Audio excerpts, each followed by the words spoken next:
The Creative Writer's Way. Writing is fundamental. It is our way.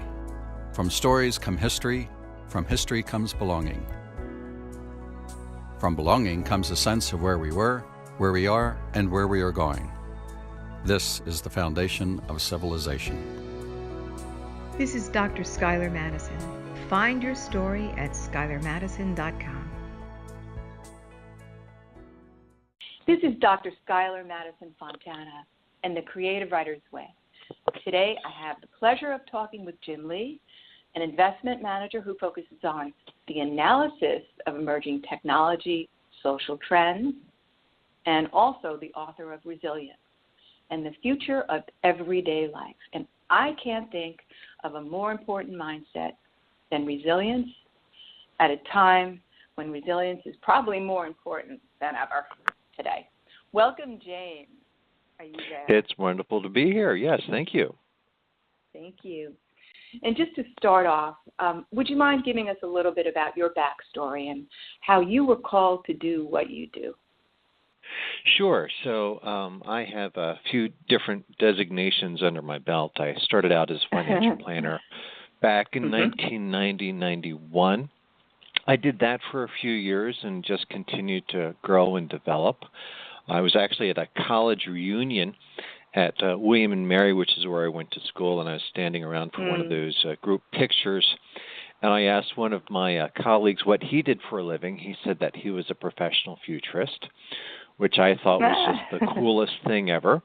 And given the choice of getting an MBA or going to graduate school to become a futurist, that was a no-brainer for me. I decided to become a futurist. Love it. There's just one university in the U.S. which offers a graduate degree in Foresight. That is in the University of Houston, where my wife was doing her residency in medicine. So they graduate, at this point, probably a dozen or two futurists per year. And that's where I went to school to become a futurist. That is so cool. I've never even heard of that as a potential thing that one studies. It's amazing. It's a thing. Yeah, it is a thing. And it's a small crowd because there's something called the Association of Professional Futurists.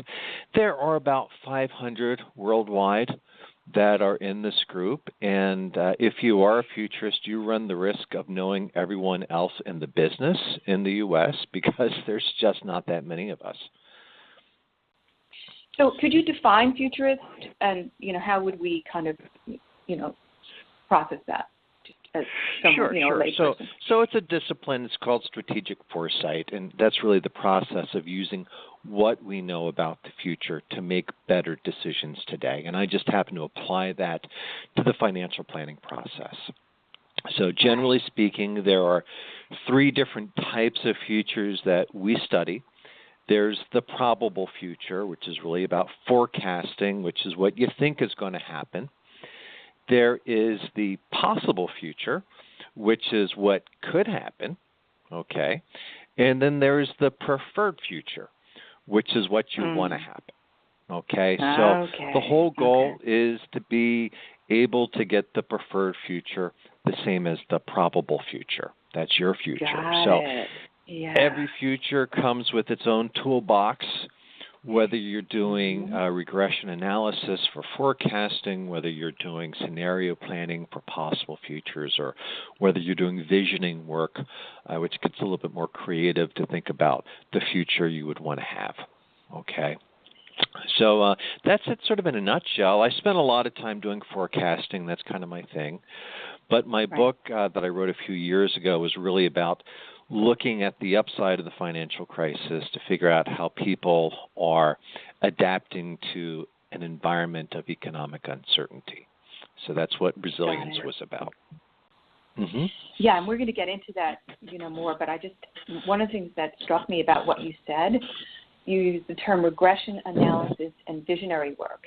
And when I had my wellness center in New York, I use those two modalities in terms of working with people to help them clear their past and move forward to bring into fruition what their vision was.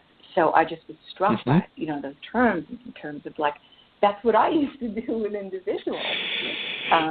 Well, it's interesting. Regression analysis is actually a mathematical process, but I did an elective in visionary futures and actually published a paper a few years ago. It ended up being somewhat controversial on remote viewing the future, which is very visionary, which is where you are looking forward. And I used a lot of the techniques developed by the Army in their Stargate program and looked at how to look at things that haven't happened yet. And that was a little woo-woo, but really fun, and I think kind of useful too. So that's so funny that you mentioned that too, because I'm also a budding storyteller, and I'm always on the lookout for story ideas. And one of the things that had fascinated me in the past was remote viewing. You know, I have a whole section, in my bookcase on that in terms of putting that into a story, because there have been some conspiracies about that as well. So it's so funny how, there's just overlap that you never would have expected, right? Right, yeah. So you encourage people to look beyond the gloom and doom, and because these emotions are obviously not empowering ones. And in a story, a story will take the protagonist to a point of gloom and doom, what we call the dark night of the soul. And it's at that point that the character transforms and is usually able to learn the skills to overcome whatever the crisis was. So, hero's journey. We need to take this advice and in some way embody this quality. So talk to me a little bit about resilience. Yeah. So as a futurist, we look at a lot of different scenarios. You have best case scenarios and you have worst case scenarios. And one of the things that you find out fairly early is that it's really easy to come up with a very compelling and convincing and descriptive worst case scenario. Okay? And people just kind of gravitate into that. And it's very believable and very moving and very natural. And it's actually really hard to come up with a compelling best case scenario. Okay, really sort of think about, utopian futures. Right now, you read science fiction, you watch the movies, it's all dystopian. It's always when things go wrong. And it's hard to come up with a compelling narrative of when things come right. And I've always had an interest in utopian literature. And I actually lived in America's oldest running utopian community for a year. And it's here in Delaware. It's called Arden. And it was started during the arts and crafts era of the 1800s.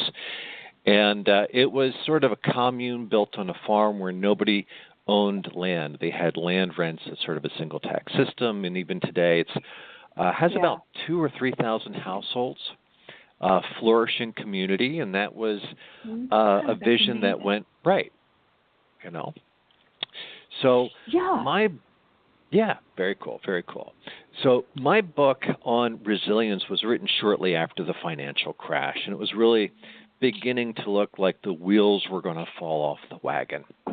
And the first two chapters were called Gloom, which was about the economic crisis. And the second chapter was called Doom, which was about environmental concerns, environmental crisis, which hasn't really hit fully yet. And, it may at some point. But it was really about how do we put the wheels back on the wagon and how do we come out stronger and better for all of this adversity, right? So what I talk about are a bunch of trends that have really kind of stepped up and come into play over the course of the last few years and looked at it through the lens of generational dynamics. Okay. So one of the big themes that I talk about is the changing paradigms of work. Okay. And how the whole definition of careers and jobs has changed several times over the course of the last 3 or 4 decades. My dad was a physicist at DuPont, and for him the paradigm was the career ladder. You start at the Yes. bottom, you just climb straight up, and maybe you get stuck somewhere, and you just sort of hang out there until you retire. But it was one organization, straight up and then down and then maybe out, okay? And they provided pensions for people and security, and that's one of the reasons. You didn't have to go anywhere else. That was it. Right. Very paternalistic organization that took care of everything for you, right? Yeah. And that was it. And that worked out great, and he was there for 35 years. The generation after my father's generation, the boomer generation, started exploring a different paradigm, which I refer to as the Career Lattice. And that's where you start at the bottom, you work your way up the top, but then you go sideways as you work for someone else for a while, and then you can continue to climb there. And they basically had to do that in response to the movement towards downsizing and outsourcing back in the 1980s and the 1990s, okay? Right. So their children saw their parents get downsized and outsized, and their response was, you can't trust anyone anymore. Are these Gen Xers now? Gen Xers? We're talking, Gen Xers going into millennials. And some millennials, the millennials, Yeah, that kind of morphed into, I think, the current career paradigm, which really resembles more of a patchwork crazy quilt. And by that I mean you have people patching together a bunch of different gigs in a way that's flexible and covers their needs. Okay? The way that you have put this together is just amazing. It's just a lot of people can't do what you do, which is just look at this macro and create this sense from it, so to speak. It's very left brain, very right brain, all at the same time. Working together. Absolutely. Yeah, you got to do it all, to get the whole package. But what I find really interesting about the millennials is that they are perfectly adapted to an environment of economic uncertainty, and that they are what I refer to as the first generation of post-consumers. And I say that because they're not buying anything, okay? They're not buying houses. I thought that was they're not necessarily buying cars. She's so sensible, and so, it's like they're saving, and they're, she already bought an apartment, and she's like 24, Yeah. Well, she's going to be resilient because, they realize that if you have a variable income, right? If you're doing gig work, if you're a writer, if you're subcontracting, if your income goes up and down every month and you don't even know where your next paycheck is coming from, you can't commit to long-term debt, okay? You can't take out a mortgage if you don't know how much money is coming in at the month. So you really need to adapt your lifestyle in a way that you have variable expenses to back up your variable income. Okay? Right, the economic reality. Right. That's the economic reality. So it's gotten to the point where if you ask the average millennial how long they plan to stay at their current career, it's typically about 2 to 3 years. And that's it. Right. And so if they get laid off, they can deal with it. They moved on. The key there is to network before you need it, to realize that friends and family and colleagues are the new Social Security, okay? Yes. And you need to build that network so you can plan your next move so that you know where you're going next. Oh, wow. So I'm just bowled over by how you process information and put it together into this coherent theory. Would you mind taking that resilience that we talked about and shifting it now towards in what way it might be related to the creative process? Because I've been doing some thinking about that. I would love to hear what you think. Yeah, so I think one of the keys of resilience is being a generalist, sort of a jack of all trades, being able to look at the world through multiple lenses with multiple skill sets, okay? And see connections too, probably, and right? to see connections and to look at the fringe between some of these worldviews and some of these disciplines, right? So during a period of economic expansion and economic certainty, it pays to specialize, and that is to get really good at just one thing.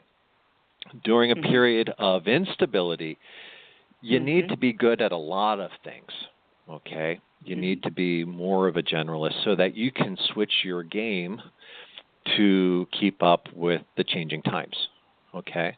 Right. So in my work, I'm a futurist, but I started out as a financial person, okay?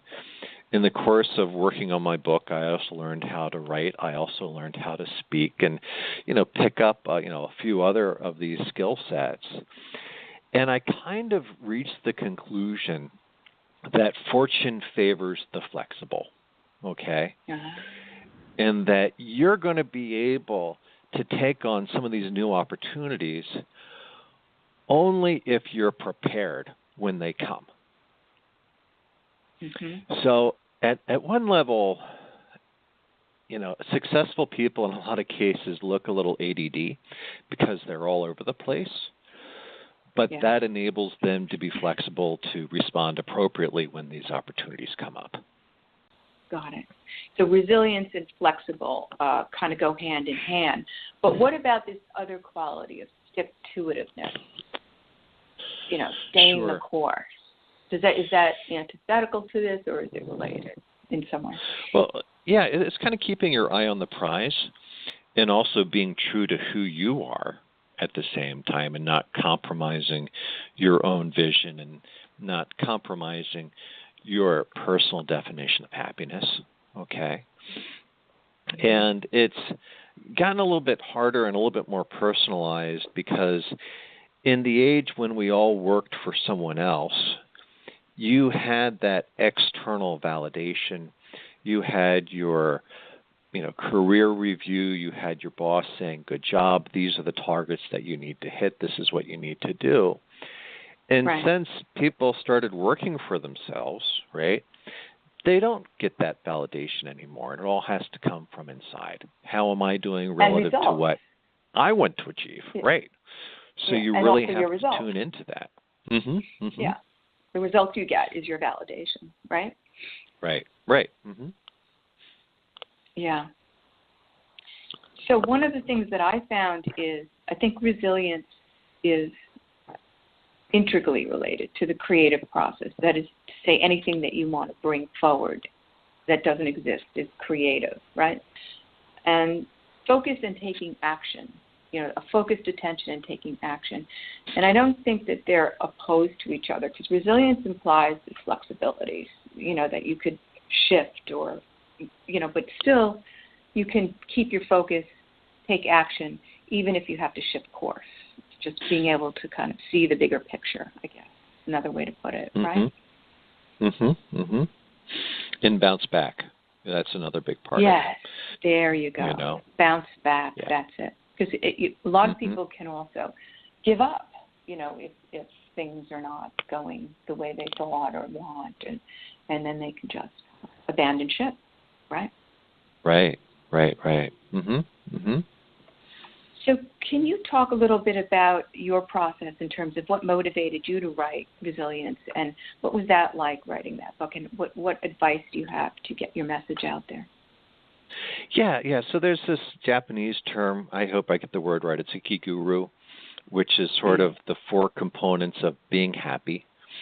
And that is finding work that you're good at, work that the world needs, work that people are willing to pay for, okay?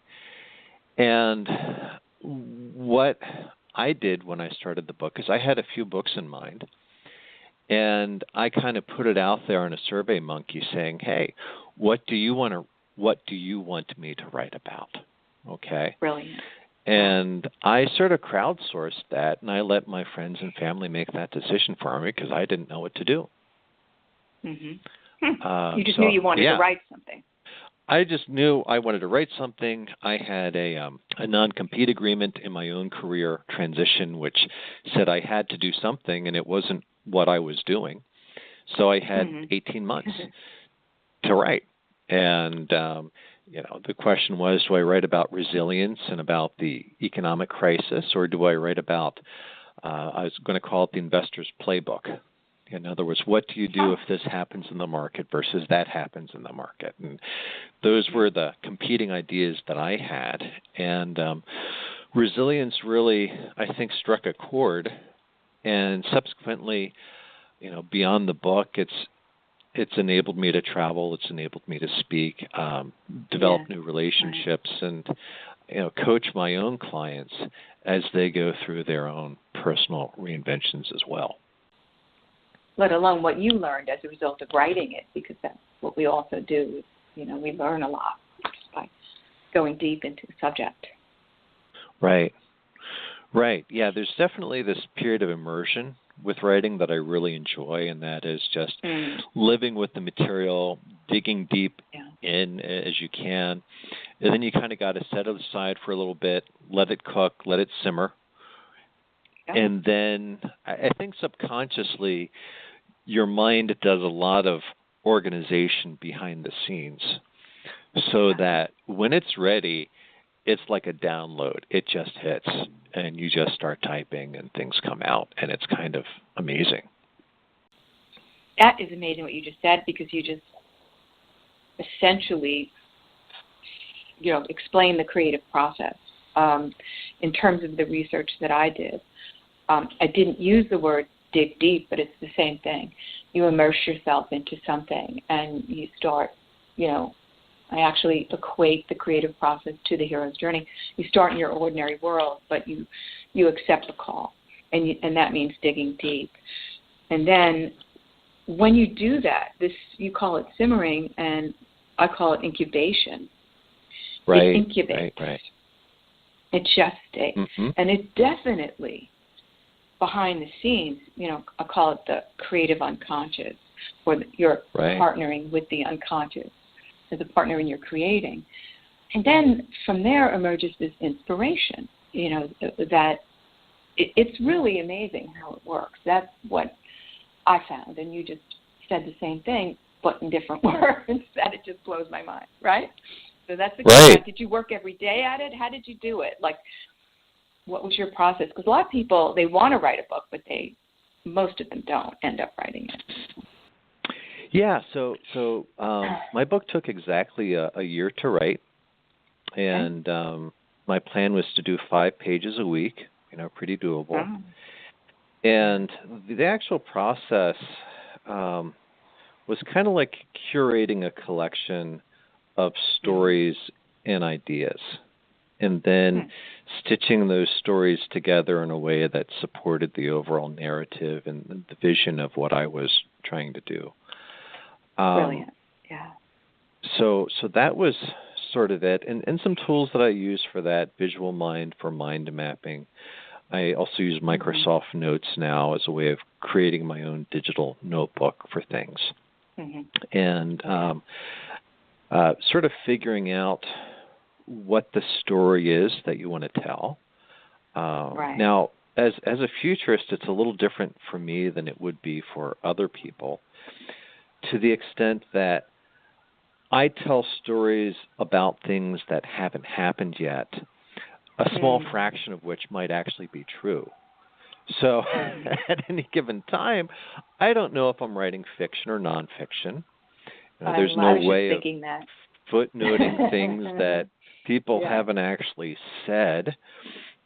And it is all a bit speculative. And I think people understand that because in the end, we're all kind of making up the future as we go along. It's kind of a choose-your-own adventure. And you might remember those books from the 80s where if you want to go climb a tree, you go to page 32. If you want to go face the tiger, you go to page 64.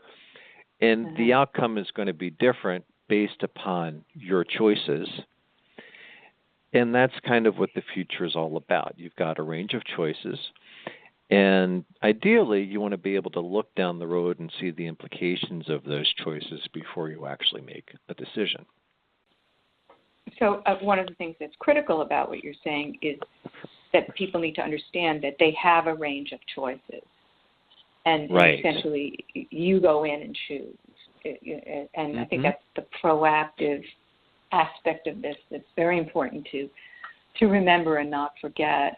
But what struck me about what you said is, what's the story? That's what we do when we write fiction. We're trying to identify what the story is, and you had said it's like stitching together stories, because of course that is the way that the psyche responds to information if it's story form to a certain extent.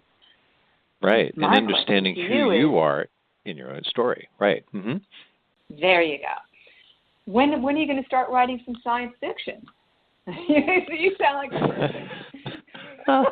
It gets very blurry sometimes, between foresight and fiction. And I know some science fiction guys that write, pretty good scenarios. I don't think I'm imaginative enough to do science fiction, to be honest with you. But I've got a niche, and I'm having a lot of fun with it. So the project that I'm working on right now is called Foresight Investing. And it's about looking for patterns that are persistent and predictive. And those patterns appear in cycles, they appear in systems, they appear in numbers, and they appear in charts. So that's my current project. So I'd love to actually, kind of finish off with that. What are you doing now, and what's the future look like for you, and what are you, so Foresight Investing, and how can people benefit from your work and kind of connect with you? Sure. So I am a active investment manager and financial planner. The address for my website is www.stratfi.com. It stands for Strategic Foresight Investments. And I manage money for people who are interested in what happens next. So a lot of different systems and strategies that I've built at this end to deal with market volatility, which seem to be doing really pretty well. So I'm quite happy about that. I also do speaking and writing as well. So lots of different ways of connecting and having a conversation. And you're also a blogger with the World Future Society? And you still do that? Yeah. Now, that organization has changed around a little bit, so I don't blog for them presently. But I do have a newsletter that I send out every month talking about emerging themes in finance and the markets. And to get on that list, all you have to do is email me at jlee, Jlee, at stratfi.com. Lovely. And so if you don't mind me asking, one final question. Where do you see the market going? Do you mind soundbite on that? I was telling someone this morning, I think that the market went full Monty Python today. And I don't know whether it's from the life of Brian or Monty Python and the Holy Grail, but there was a line that says the beatings will continue until morale improves. And that's kind of the mode that we're in right now. Yeah. I mean, just looking at this as a market technician, technical analyst, the market did break through some pretty critical support lines. It looks like it's going to be pretty choppy sailing. It felt like this pullback came a little earlier than I was expecting, but I was ready for it, and I have systems in place now to manage volatility. So, we're going to get through this fine. Exactly. The bottom line is that, things have a cyclicality to them, and so there always is going to be some kind of shift, but it's, long term. If you look at the long term, it always pays to just keep investing. It does, absolutely. And the last thing you want to do is pull out right before a downturn, just because you get. Well, you have this relationship in the long term. Trends look like cycles, and in the short term, cycles look like trends. So there's definitely this yin-yang relationship between the two, and depending upon your focus, kind of picks the strategy that you want to follow. Yeah, That's true. Actually, what I meant to say is the last thing you want to do is pull out after you see a major downturn just because you're scared. Exactly. That's what I meant to say, not what I said before. That is correct. Yeah. You got it. All right. Well, thank you so much. This has been incredibly enlightening, and you really are, this is amazing. So just keep on keeping on, and I hope everyone enjoyed this as much as I did. Jim Lee, and we'll sign off for now. Thank you so much. So much fun. Let's do it again. Take care. Bye-bye. All right. Take care. The Creative Writer's Way. To touch the reader inside is to tap into where we live. It is common to us all. It is unique to us all. Finding that path is the hero's journey. The journey begins with you. This is Dr. Schuyler Madison. Find your story at schuylermadison.com.